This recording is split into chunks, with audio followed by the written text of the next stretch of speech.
Selamat datang di multimedia berbasis Powtoon materi Sistem Pernapasan Manusia kelas 8. Halo anak-anak semua, pada kesempatan kali ini kita akan mempelajari materi Sistem Pernapasan Manusia. Sebelumnya, mari kita percobakan. Coba Ananda tarik napas dalam-dalam dan tahan selama 10 detik. Apa yang Ananda rasakan? Tentu tidak bisa bernapas ya. Nah, kira-kira Ananda tahu tidak mengapa bisa terjadi hal seperti itu? Untuk mengetahui jawabannya, kita akan mempelajari materi sistem pernapasan manusia berikut ini. Sebelum masuk pada materi, Ananda harus tahu tujuan pembelajaran yang akan dicapai. Setelah menonton video ini, diharapkan Ananda dapat menjelaskan organ pernapasan manusia, menjelaskan mekanisme pernapasan manusia, mengidentifikasi gangguan pada sistem pernapasan, dan menganalisis upaya menjaga kesehatan sistem pernapasan.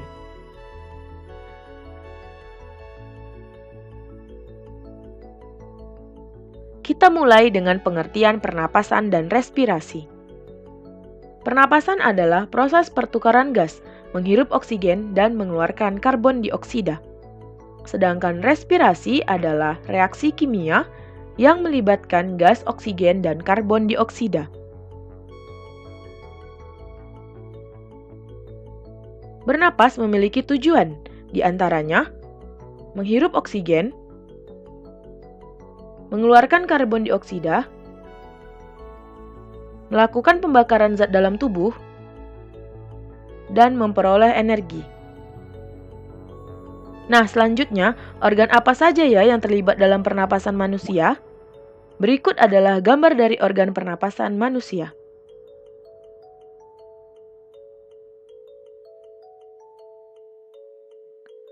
Organ-organ pernapasan manusia yaitu hidung, faring, laring, trakea, bronkus, bronkiolus, paru-paru, dan alveolus.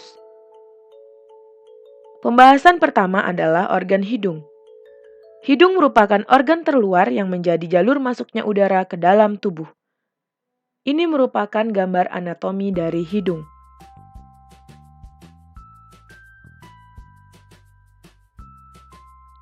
Hidung memiliki beberapa bagian yang berperan penting dalam pernapasan, yaitu rambut-rambut hidung yang berfungsi menyaring partikel debu, selaput lendir yang berfungsi menangkap debu atau kotoran yang masuk ke hidung, dan silia saraf pembau yang berfungsi mendeteksi bau yang tercium oleh hidung.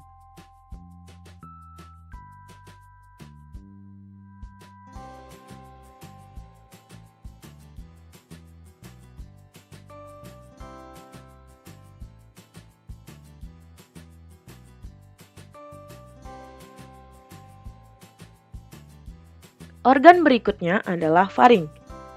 Faring terletak pada bagian belakang mulut, sekaligus merupakan bagian atas tenggorokan. Ini merupakan gambar anatomi dari faring. Faring merupakan tempat pertemuan antara saluran pencernaan dan saluran pernapasan. Faring berfungsi sebagai jalur masuknya udara dan makanan serta sebagai ruang resonasi suara.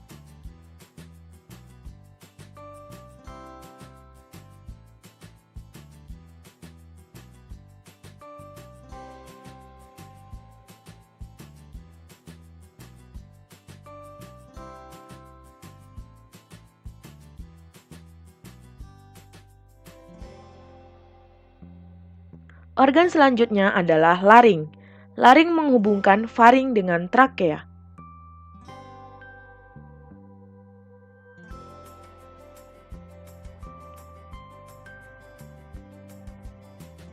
Laring dikenal dengan pita suara karena laring merupakan tempat dihasilkannya suara. Suara-suara yang dihasilkan dari laring kemudian diatur melalui tegangan suara. Semakin tegang pita suara yang dihasilkan, maka suara semakin tinggi.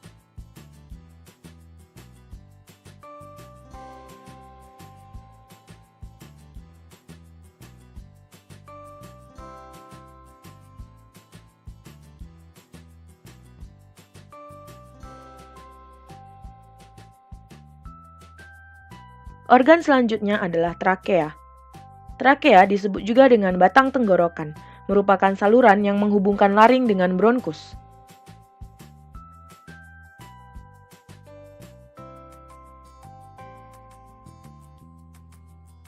Trakea memiliki panjang sekitar 10-12 cm dan lebar 2 cm.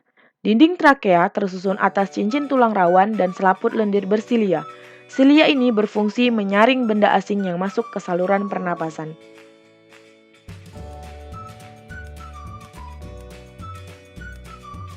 Organ berikutnya adalah bronkus. Bronkus merupakan cabang dari tenggorokan.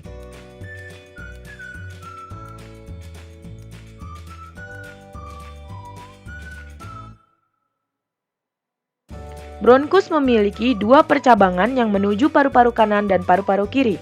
Memiliki struktur yang hampir sama dengan trakea namun memiliki ukuran yang lebih kecil.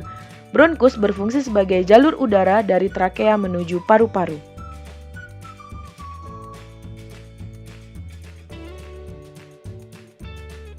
Selanjutnya, bronkiolus. Bronkiolus merupakan cabang-cabang kecil dari bronkus dan berujung di alveolus. Bronkiolus berfungsi menyalurkan udara dari bronkus ke alveoli dan untuk mengontrol jumlah udara yang disalurkan melalui paru-paru.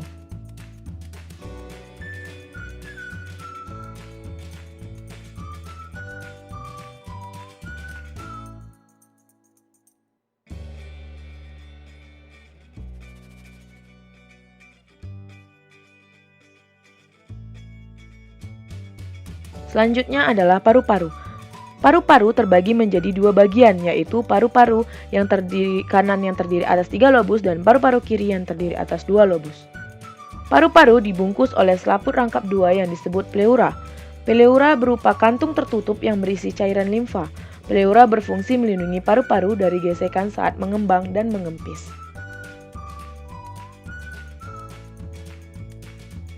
Organ pernapasan terakhir adalah alveolus. Alveolus berperan dalam pertukaran gas oksigen dan gas karbon dioksida. Dinding alveolus tersusun atas satu lapis jaringan epitel pipi dan berbatasan dengan pembuluh kapiler darah. Nah, untuk mengingat kembali materi sebelumnya, coba Ananda jawab pertanyaan berikut ini di buku latihan Ananda masing-masing. Selanjutnya masuk ke mekanisme pernapasan manusia. Saat bernapas, berlangsung dua mekanisme, yaitu menghirup udara disebut inhalasi atau inspirasi dan mengembuskan udara disebut eksalasi atau ekspirasi. Mekanisme pernapasan dibagi menjadi dua, yaitu pernapasan dada yang melibatkan otot tulang rusuk dan pernapasan perut yang melibatkan aktivitas otot diafragma.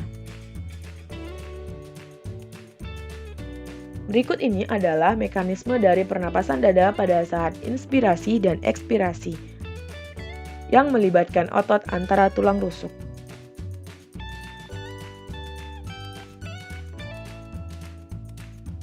Selanjutnya adalah mekanisme pernapasan perut pada saat inspirasi dan ekspirasi yang melibatkan otot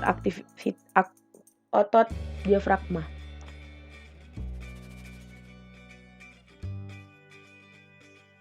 Pada saat fase inspirasi terjadi saat otot antara tulang rusuk dan otot diafragma berkontraksi, sehingga tulang rusuk terangkat dan posisi diafragma mendatar, menyebabkan rongga dada membesar dan paru-paru mengembang. Adanya hal tersebut, tekanan udara di paru-paru berkurang sehingga udara masuk. Sedangkan pada saat ekspirasi terjadi saat otot antara tulang rusuk dan otot diafragma relaksasi, sehingga tulang rusuk turun dan posisi diafragma melengkung, menyebabkan rongga dada dan paru-paru mengecil. Adanya hal tersebut, tekanan udara di paru-paru meningkat sehingga udara keluar. Selanjutnya adalah faktor yang mempengaruhi frekuensi pernapasan. Yang pertama umur, jenis kelamin, suhu tubuh, posisi tubuh, dan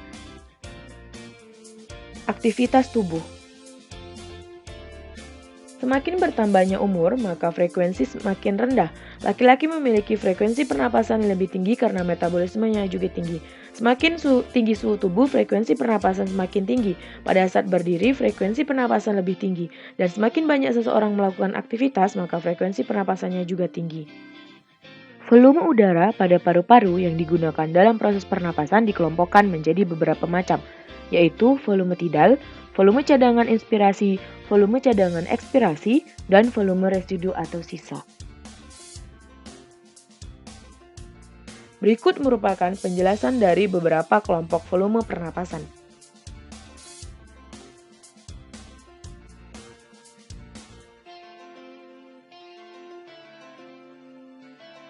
Selanjutnya adalah gangguan pada sistem pernapasan manusia. Berikut ada beberapa contohnya, yaitu influenza, faringitis, tonsilitis, pneumonia, tuberkulosis, asma, dan kanker paru-paru.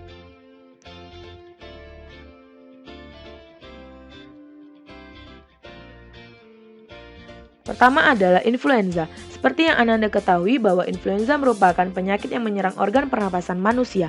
Biasanya disebabkan oleh virus influenza. Penderita influenza biasanya mengalami bersin-bersin, batuk hingga demam dapat disembuhkan dengan mengkonsumsi obat antibiotik atau menggunakan masker. Selanjutnya adalah faringitis.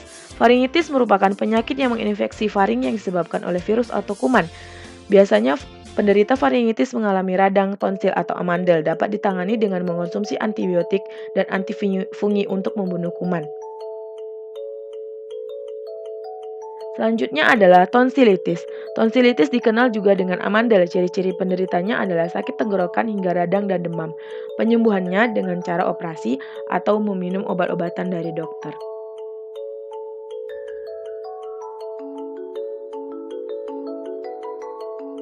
Pneumonia, penyakit yang menyerang bronkiolus dan alveolus. Gejala pneumonia adalah demam, batuk berdahak, sesak, hingga sulit bernapas. Dapat diatasi dengan mengkonsumsi antibiotik, terapi oksigen, sampai penyedotan cairan yang berlebih.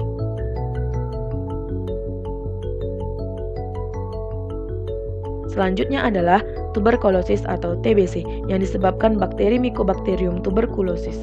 Awal gejala ini, penyakit ini adalah lemah, demam, batuk yang relatif lama hingga batuk berdarah. Penderita TBC tidak bisa terlepas dari obat-obatan untuk penyembuhannya selama 6 bulan.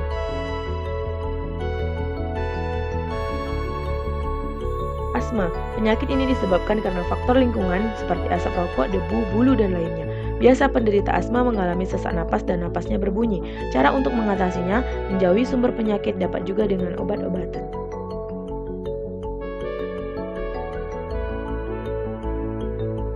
Selanjutnya, kanker paru-paru yang merupakan penyakit yang menyerang sistem pernapasan paling ditakuti karena dapat mengakibatkan kematian.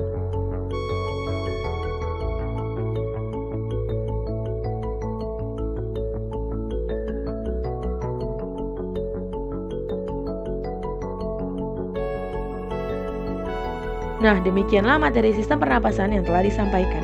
Semoga penjelasan ini dapat membuat Ananda lebih memahami materi sistem pernapasan.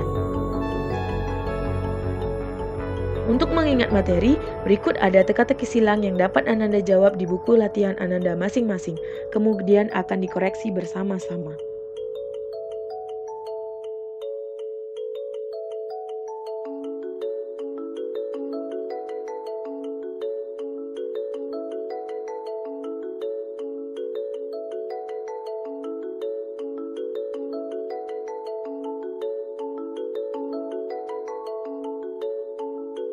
Terima kasih telah menonton video ini.